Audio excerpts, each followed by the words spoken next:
Venezuela के राष्ट्रपति Maduro के साथ अमेरिकी प्रेसिडेंट ट्रंप ने क्या किया, ये तो पूरी दुनिया ने देखा। लेकिन अब ऐसा ही कुछ ईरान के साथ भी होने वाला है। क्या खामेनेई की उल्टी गिनती शुरू हो गई है? नमस्कार, मैं हूं आशीष त्रिपाठी आपके साथ और इसी पर बातचीत करेंगे। इस वीडियो में अंत तक बने रहिएगा हमारे साथ। मेरे साथ है मेरे सहयोगी आनंद प्रजापति। आनंद, अमेरिका का तेल प्रेम पूरी दुनिया में व्याप्त हो चुका है। सबको पता है कि अमेरिका और ट्रंप क्या चाहते हैं। वेनेजुएला के तो राष्ट्रपति को ही उठवा लिया उन्होंने, लेकिन अब क्या खामेनेई की बारी है? बिल्कुल आप सही बोल रहे हैं, क्योंकि देखिए तेल की जो बात की है तो कहीं ना कहीं इसमें तेल का मामला आता है सामने, क्योंकि वेनेजुएला को उठाने के लिए तो ट्रंप ने एक तरीके से जो बयान दिया है कि उठाने का जो पर्पस उन्होंने बताया कि ड्रग्स का सप्लाइंग लेके, लेकिन अगर पीछे का मामला अगर देखा जाए तो तेल का खेल है। और यही बात ईरान की भी है। और आज से नहीं, ईरान की लड़ाई जो अमेरिका से चल रही है वो 79 से चल रही है, जब से अमेरिका वहाँ से हटा है। क्योंकि आप सबको भी पता होगा, इतिहास खंगालेंगे तो यही दिखेगा कि अमेरिका ने वहाँ पर तेल किस तरीके से निकाल करके बेच रहा था। लेकिन जब खुमैनी आते हैं तो अमेरिका को वहाँ का बाहर से रास्ता दिखा देते हैं। उसके बाद से लेके अब तक भर में ईरान और अमेरिका की कभी बनी नहीं। हालांकि ओबामा साहब जब आए थे तो उस समय 2015 में, तो 2015 में एक संधि हुई थी, उनके साथ एक प्रस्ताव रखा गया था जिस पर हस्ताक्षर हुए थे, जिसको बोलते हैं JCPOA, उस पर हुए थे। लेकिन ट्रंप के आने के बाद ये सब मामले खत्म हो जाते हैं। और तब से जो तीखी एक तरीके से बहस, या फिर जून वाला हमला अगर आप देख लीजिए, जो जून में 12 दिन का हमला हुआ था ईरान पर, उसमें अमेरिका की भूमिका अधिक रही है, टेंशन बनी रही। हाँ, तो अब ये जो मामला प्रदर्शन का लेकर के आ रहा है, या फिर ईरान छोड़ करके खामनेई दूसरे जगह शरण लेंगे, कहाँ लेंगे ये भी हम आगे बताएंगे।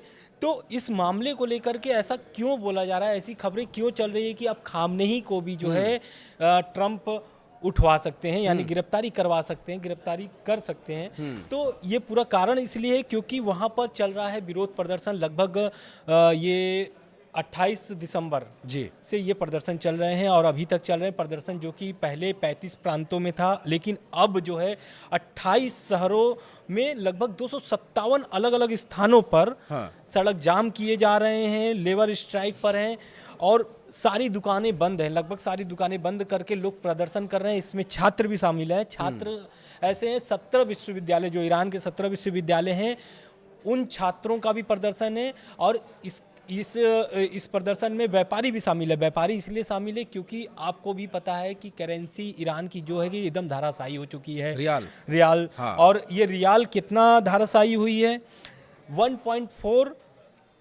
मिलियन, यानी कि 14 लाख रियाल प्रति डॉलर तक पहुंच गई है। $1 14 लाख रुपए, मतलब 14 लाख रियाल का हो गया। बिल्कुल, ये तो बहुत ही खतरनाक स्थिति है। तो इस सब मामले को लेकर के व्यापारी तो खपा है ही होंगे। और ये कारण क्यों हुआ, ऐसा क्यों हो रहा है? इसलिए हो रहा है क्योंकि आपको भी पता है कि ईरान पर बहुत सारे प्रतिबंध लगे हुए हैं। ट्रंप के आने के बाद से और कई नए प्रतिबंध लगाए गए हैं। और जून से पहले एक वार्ता चल रही थी अमेरिका और ट्रंप, ईरान की, जो कि परमाणु वार्ता थी। वो भी सफल नहीं होता है, बीच में रुक जाता है। जून में हमला हो जाती है, फिर उस पर बात खत्म हो जाता है। ना ईरान इस पर तैयार होता है बातचीत करने के लिए, ना अमेरिका तैयार होता है। उसके बाद से लेकर के फिर अक्टूबर आता है। JCPOA का जो समय प्रणाली होती है 10 साल की, वो खत्म हो रही थी उनकी। वो खत्म होते ही 2015 में संधि हुई थी, 10 साल का एक लिमिट था जो टाइम। उसके बाद से फिर ऐसा लग रहा था कि ईरान पर बहुत सारे जो प्रतिबंध है वो खत्म हो जाएंगे, JCPOA दोबारा लागू नहीं होगा। लेकिन ऐसा होता नहीं है। यूरोपीय जो देश थे, अमेरिका तो बाहर निकल गया था, तो यूरोपीय जो देश हैं इसको UN में ले आकर के रखते हैं और फिर से ईरान पर JCPOA के तहत जो प्रतिबंध लगे थे वो लगना शुरू हो गया। और ये क्यों लग रहे हैं, ये महंगाई वहाँ पर क्यों इतना आई है, तो पूरा कारण यही है कि प्रतिबंध लगने के कारण से ईरान जो है वो व्यापार सही तरीके से नहीं कर पा रहा है। बाकी देशों पर तो प्रतिबंध लगे तो वहाँ पे व्यापार एकदम बंद है उनके। दूसरा कारण ये है कि खामनेई साहब जो है वो 79 से 1979 से लेके अब तक वो गद्दी पर बैठे हुए हैं और पूरे ईरान को संभाल रहे हैं। और खबरें तो ऐसी आ रही हैं कि अब अगर अमेरिका अगर कुछ ऐसा वेनेजुएला वाला एक्शन कुछ करता है ईरान पर, तो उसके लिए दूसरा प्लान खामनेई साहब का सामने आ चुका है। ये आ चुका है कि खामनेई जो है वो 20 सदस्यों के साथ, मतलब अपने परिवार समेत, सगे संबंधी दोस्त यार के साथ 20 कुल सदस्य हैं जो वो जा करके रूस में शरण ले सकते हैं। क्योंकि इससे पहले भी आप देखेंगे तो बशर अल असद सीरिया के जो शासक थे वो भी रूस में जा करके पनाह लिए। जब अल सारा जो थे उनका जब वहाँ पर एक तरीके से प्रदर्शन हुआ, सत्ता परिवर्तन हुई, जो विरोध देखने को मिला तो वहाँ पर वो देश छोड़ करके भागना पड़ा। तो अब उसी से ये तुलना की जा रही है, इससे दो तुलना की जा रही है। एक तो सीरिया से तुलना की जा रही है कि खामनेई जो है कि रशिया रूस में जाकर के शरण ले सकते हैं। दूसरा ये कि वेनेजुएला वाला जो घटना हुई है तो क्या अमेरिका या ट्रम्प इस पर एक्शन ले सकते हैं, ऐसा कर सकते हैं। तो ट्रम्प का क्या कहना, मैं पूरा उनका बयान आपको सुना देता हूँ। वो कहते हैं, ट्वीट पर एक पोस्ट करते हैं, बयान नहीं है पोस्ट है उनका। उनका कहना है कि ईरान शांतिपूर्ण प्रदर्शनकारियों को हिंसक तरीके से मारता है जो उनका रिवाज है, तो यूनाइटेड स्टेट ऑफ अमेरिका उनकी मदद के लिए आगे आएगा। उन्होंने ये नहीं बताया कि इसका मतलब क्या है, मतलब आगे आएगा क्या सेना उतरेगी या फिर कुछ अमेरिका इजराइल के साथ कुछ ऐसा प्लान बना रहा है। तो ये भी बातें सामने आई है कि आप भी देखे होंगे जून में जो 12 दिनों की जो जंग चली थी ईरान लगभग इजराइल और अमेरिका दोनों ही ऑपरेशन चलाए थे उस पर। और कहीं ना कहीं इजराइल ने दबाव बनाया था कि अमेरिका पर, ईरान पर हमला करना है, जो कि हुआ 12 दिनों के लिए। तो इस पर इसके बाद एक और ट्रम्प का चेतावनी आती है जिसमें वेनेजुएला का कनेक्शन ईरान के बढ़ते तनाव के बीच जो अमेरिका का कड़ा तेवर देखने को मिला है। देखने को ये मिला है कि ट्रम्प ने सीधे चेतावनी देते हुए कहा है कि अगर तेहरान में शांतिपूर्ण प्रदर्शनकारियों की हत्या जारी रखी गई या हो रही है तो अमेरिका बचाव के लिए आएगा। ट्रम्प की ये चेतावनी इसलिए भी अहम मानी जा रही है क्योंकि शनिवार को जो वेनेजुएला की घटना हुई है उससे पूरे दुनिया एक तरीके से हैरान है, क्योंकि इस तरीके की घटना देखने को मिलती नहीं है। जिस तरीके की घटना एक राष्ट्रीय अध्यक्ष को, मतलब वहाँ पर राष्ट्रपति को उठाकर लेके आना और यहाँ पर कोर्ट में पेश कर देना, उनकी पेशी भी हुई है। अब इसमें मैं आगे और बताना चाहता हूँ कि इसमें अभी तक कितने लोगों की मौत हुई है और इसकी ईरान ने पुष्टि नहीं की है। हालांकि इसकी पुष्टि जो है वो अमेरिकी human rights executive news agency की तरफ से आती है और इसमें विरोध प्रदर्शन 1200 से ज़्यादा लोगों को गिरफ्तार कर लिया गया। जो विरोध प्रदर्शन चल रहे हैं उसमें लगभग एजेंसी ने आगे ये भी बताया कि 29 प्रदर्शनकारी, 4 बच्चे और ईरान की सुरक्षा बलों के 2 सदस्य मारे गए हैं, जो कि हालांकि इसकी पुष्टि आधिकारिक तौर से ईरान की तरफ से नहीं आई है। बिल्कुल।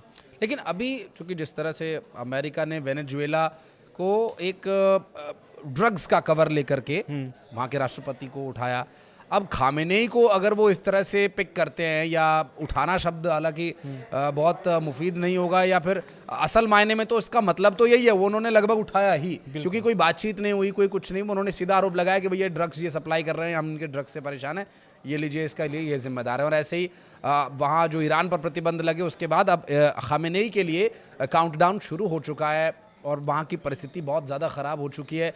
अंतर्राष्ट्रीय स्तर पर ईरान का भी कोई मददगार आसपास आपको दिख रहा है, जो उनकी वहाँ की जो भी ग्रह स्थिति है, जैसे अभी क्या कह सकते हैं कि इमरजेंसी की सिचुएशन है कि $1 बराबर वहाँ के 14 लाख रियाल। आप फर्ज कीजिए कि आपके देश में, यानी हम भारत देश की बात कर रहे हैं, कि अगर $1 का आपको 14 लाख रुपए चुकाना हो तो ये अनइवन बैलेंस कितना खतरनाक हो सकता है। हालांकि देश की सरकार स्थिर है और मजबूत नीतियों के साथ आगे बढ़ रही है, तो ये स्थिति भारत में पैदा होने वाली नहीं है। लेकिन ईरान के लिए अभी कोई ऐसा कोई संकट मोचक, कोई बीच का रास्ता अमेरिका किसी तरह मान सकता है। और वो जो आपने आगे बढ़ने वाली बात कही थी कि अमेरिका आगे बढ़े, कितना आगे बढ़ेगा, घुसेगा घर में। बिल्कुल आपका सही कहना है, क्योंकि इसको लेकर के आपको भी पता है कि ईरान के जो शुभचिंतक हैं, रूस, चीन, उत्तर कोरिया, तो ये जो सारे देश हैं ये समर्थन में हमेशा खड़े रहते हैं। 12 दिन का युद्ध में भी देखे होंगे किस तरीके से रूस और चीन की प्रतिक्रिया आ रही थी। ऐसा लग रहा था कि साथ में कहीं युद्ध न करना शुरू कर दे। और अभी भी इस तरीके के प्रदर्शन को लेकर के रूस और चीन जो है खास करके नज़र बनाए हुए हैं। बहुत सारी उनकी प्रतिक्रिया भी आ चुकी है, ईरान के समर्थन में है, अमेरिका के विरोध में, क्योंकि आपको भी पता है कि चीन और रूस के पास भी वीटो पावर है। तो कहीं ना कहीं ईरान को अगर समर्थन मिल रहा है ये दोनों देशों का, तो ये बहुत अहम होता है ईरान के लिए। और ईरान के जो सुप्रीम लीडर है आयतुल्लाह अली खामनेई, उनके नेतृत्व में जो सेना है IRGC, वो जो है पूरी तरीके से पकड़ बना करके रख रही है कि ये जो प्रदर्शन है कहीं मतलब संतुलित किया जाए, प्रदर्शनकारियों से बात की जा रही है, ऐसा ईरान की तरफ से खबरें सामने आ रही है। क्योंकि रूस और चीन भी चाहते हैं कि जो प्रदर्शन हो रहे हैं वो अब खत्म हो जाए, शांत हो जाए, क्योंकि ईरान की स्थिति जो है कि प्रदर्शन से और ज़्यादा बिगड़ेगी और रियाल गिरने की संभावना है, क्योंकि दुकानें सब बंद रहेंगी, हर चीज़ें, व्यापार नहीं होगा तो संभावना है आम कि लोगों के गिरेगी। लिए और ये एक बहुत ही खतरनाक स्थिति और है। अगर महंगाई दर वहाँ का देखा जाए तो दिसंबर 2025 में सालाना महंगाई जो है 42.2%, अक्टूबर में 48.6%, खाने पीने की चीज़ें जो है 72%, स्वास्थ्य सामान 50% जो है कि महंगे हो चुके हैं। तो लोगों की जो बुनियादी ज़रूरतें हैं वो पूरी नहीं हो पा रही है। इस कारण से लोग वहाँ पर परेशान होकर के सड़कों पर उतर करके प्रदर्शन कर रहे हैं। और आपको भी मैंने बताया कि 88 शहरों में ये प्रदर्शन शुरू हो गए हैं और धीरे धीरे फैल ही रहे हैं सभी शहरों में। तो ऐसा ये माना जा रहा है कि खामनेई को यहाँ पर कोई बड़ा फैसला लेना पड़ सकता है। बड़ा फैसले में ये भी हो सकता है कि वो ईरान छोड़ के भी जा सकते हैं, ऐसी जो दावा किया जा रहा है एजेंसी की तरफ से या फिर विशेषज्ञों की तरफ से। तो ये दोनों आने वाले समय में देखना होगा किस तरीके का फैसला होगा। हालांकि ये बात सुन करके ये बात हजम नहीं होती कि वो पुरानी कहावत है आनंद की, जब शिप डूबता है तो चूहे उसे सबसे पहले छोड़कर भागते हैं, या तो कैप्टन ही सबसे पहले छोड़कर भागता है, या फिर कैप्टन अगर छोड़कर भागता है तो शायद शिप डूबने से बच जाए। नहीं, आपका कहना सही है जो आप कह रहे हैं, लेकिन वहाँ पर अगर खामनेई साहब अगर छोड़ करके ईरान रूस में जाते हैं, शरण लेते हैं, तो वहाँ के जो विपक्ष के दल हैं वो थोड़ा अंतरिम सा सरकार बना लेंगे। अंतरिम सरकार तो बनाएंगे, लेकिन उनके लिए ये भी टेंशन रहेगा जिस तरीके से ट्रम्प का अमेरिका का जिस तरीके से हस्तक्षेप है, दखल है, उससे ये समझ में आता है कि विपक्ष भी आएगी तो उसको भी इसी चीज़ों का सामना करना पड़ेगा। या फिर समर्पण करना पड़ेगा अमेरिका के सामने कि चलो ठीक है, परमाणु वार्ता करना है। आप बोल रहे हो कि बैलिस्टिक मिसाइल ईरान नहीं बनाएगा तो नहीं बनाएगा, परमाणु बम से लेकर के परमाणु कार्यक्रमों तक सभी कार्यक्रमों को रद्द किया जाएगा। जैसा कि इजराइल का मानना है कि इजराइल क्या चाहता है, इजराइल यही चाहता है कि परमाणु बम न बनाए, परमाणु प्रोग्राम जो चला रहा है ईरान उसको ख़त्म कर दे, जो भी उसके मटेरियल्स हैं वो दूसरे देश में शिफ्ट कर दे अपना। और जो बैलिस्टिक मिसाइलें हैं, अब ट्रम्प उस पर भी अड़ गए हैं कि इसको भी आप बैन करिए, इसको भी नहीं बनाना है आपको, क्योंकि आपको भी पता है कि रूस यूक्रेन युद्ध में रूस ने ऐसा दावा किया जा रहा है कि ईरानी बैलिस्टिक मिसाइलें यूज की हैं। तो कहीं ना कहीं ट्रम्प जो है वो संतुलन करने के प्रयास में तो है, लेकिन संतुलन के दौरान ये चीज़ें और बिगड़ती जा रही है, देखने को मिल रही है। हालांकि संतुलन जैसी स्थिति फिलहाल नज़र तो नहीं आ रही है, लेकिन आगे कितना संतुलन बन पाता है आने वाले भविष्य में। और जो आपने चीन और रूस की बात की, वो ईरान के साथ हैं या अमेरिका के खिलाफ हैं, अब ये तो बहरहाल निकट भविष्य में आगे पता चलेगा ही। लेकिन इस मुद्दे पर अगर आप कुछ पूछना चाहते हैं या कुछ आपको और इस विषय में गहराई से जानकारी चाहिए तो कमेंट सेक्शन में ज़रूर बताइएगा। आप अपने विवेक से भी ये बताइएगा कि क्या अमेरिका ठीक कर रहा है, क्या ईरान के खामेनेई को यहाँ कोई सख्त कदम उठाए जाने की आवश्यकता है। इस बारे में कुछ कहना तो आप कमेंट सेक्शन में ज़रूर बताइएगा। वीडियो को यहाँ तक देखने के लिए बहुत बहुत धन्यवाद।